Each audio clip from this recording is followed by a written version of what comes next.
Bonjour chers étudiants de langue et terminologie du semestre 2.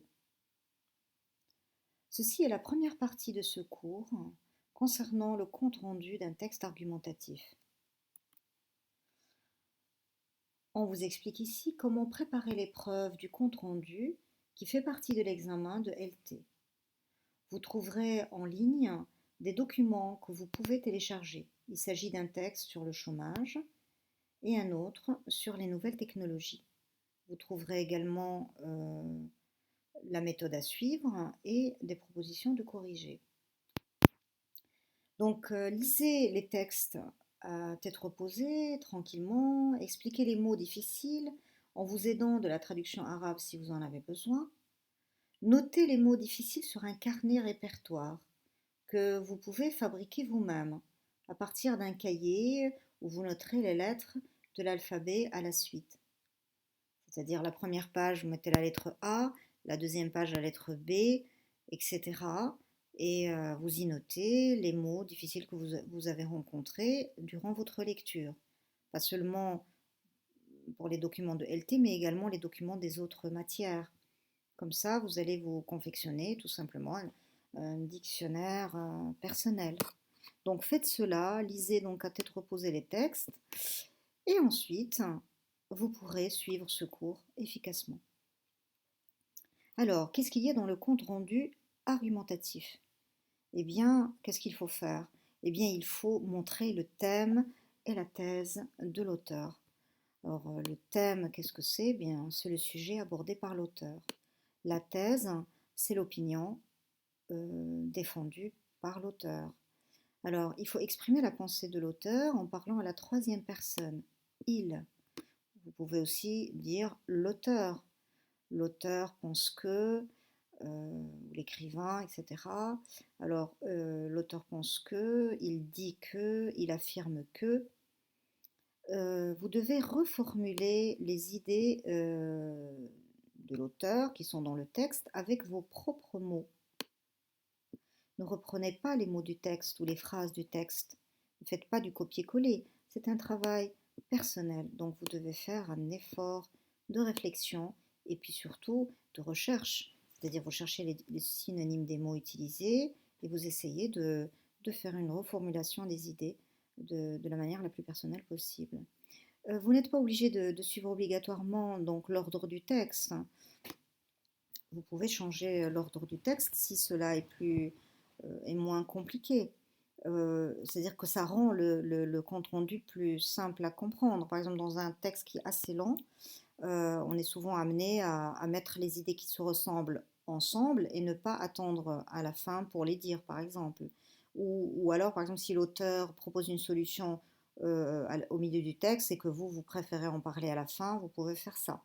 Mais pour l'examen de LT, vous allez avoir un tout petit texte, donc vous n'aurez pas besoin de changer normalement l'ordre des idées et vous pouvez garder celle du texte qu'on vous propose. Vous devez être objectif, c'est-à-dire vous ne devez pas donner votre opinion personnelle. Objectif, c'est le contraire de subjectif. Subjectivité, ça veut dire donner son avis. Vous ne devez pas dire je, vous ne dites pas je, et vous ne donnez pas une opinion personnelle. Vous vous contentez de dire il, parce que c'est l'auteur, vous devez juste exprimer l'idée de l'auteur. Vous réduisez, donc vous devez réduire le texte à son tiers, c'est-à-dire que si le texte fait 300 mots, eh bien vous devez écrire un compte-rendu qui fait 100 mots pour 300. Alors, qu'est-ce qu'il y a dans le compte-rendu?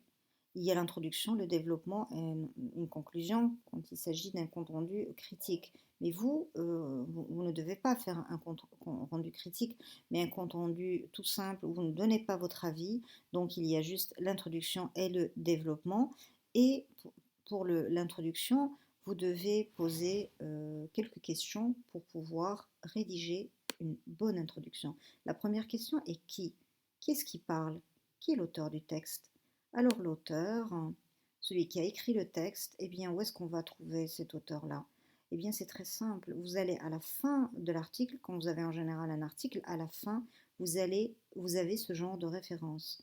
Vous avez le nom de l'auteur, vous avez la revue ou l'ouvrage d'où est tiré le texte, et puis vous avez la date. S'il s'agit, comme ici, d'un article tiré d'un site web, vous avez une adresse web qui peut vous permettre de retrouver l'origine du texte. Vous avez l'autre question, c'est quoi? C'est-à-dire de quoi parle l'auteur?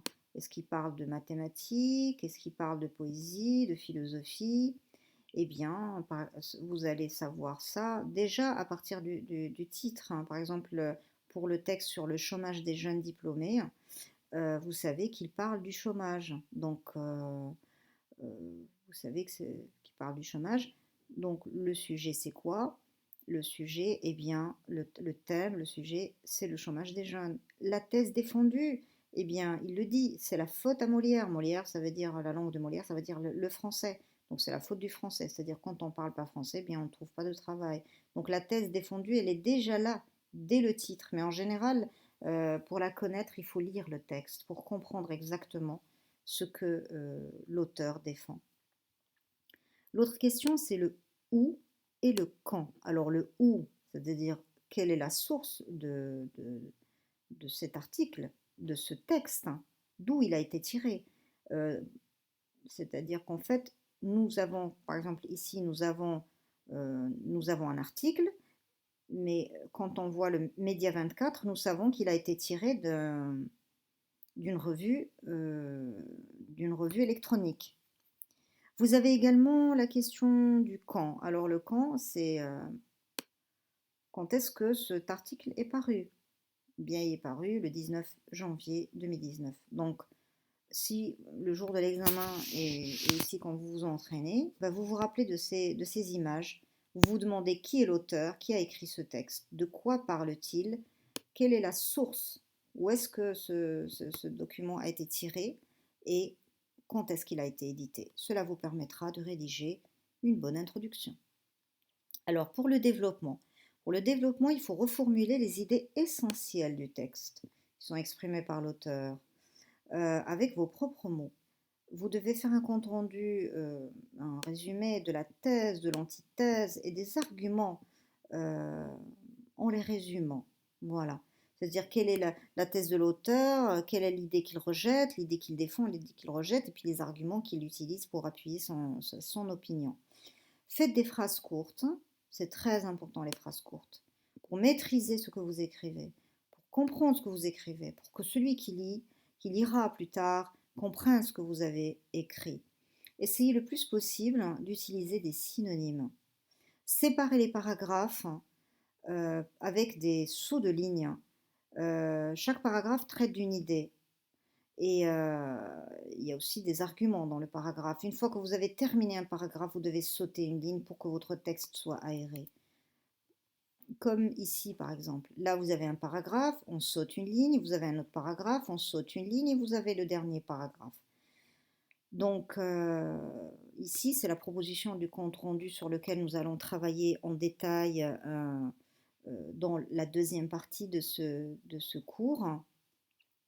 Mais si vous regardez bien, vous voyez que chaque partie est séparée par des sauts de ligne pour que ce soit aéré, que ce soit clair et que ce soit facile à comprendre. Nous y reviendrons tout à l'heure. Alors, pour finir, une proposition de quelques mots, de quelques verbes. Vous pouvez le mettre sur pause et les regarder à tête reposée. Vous avez ce texte traite de, aborde la question de, et là vous mettez le sujet abordé. Par exemple, ce texte traite du sujet, traite de la question du chômage. Alors, l'auteur, le journaliste, l'économiste, l'écrivain, ici dans ce cas-là, dans le cas de ce texte sur le chômage, c'est un économiste. On le voit sur l'article, c'est marqué économiste. Youssef Saadani, économiste. Il défend l'idée que, et là vous mettez la thèse défendue, c'est-à-dire il y défend le i remplace le texte, il y défend l'idée que le chômage est dû à la méconnaissance du français. Alors, il y a plusieurs verbes que vous pouvez utiliser, comme le verbe expliquer, l'auteur explique, il montre, il évoque, il affirme que, il met l'accent sur, il avance que, il témoigne de, il ajoute que, il insiste. Et puis vous avez des connecteurs logiques, par exemple d'abord, ensuite, en outre, en plus et enfin. Voilà, donc on se retrouve dans la deuxième partie de ce cours. À tout de suite.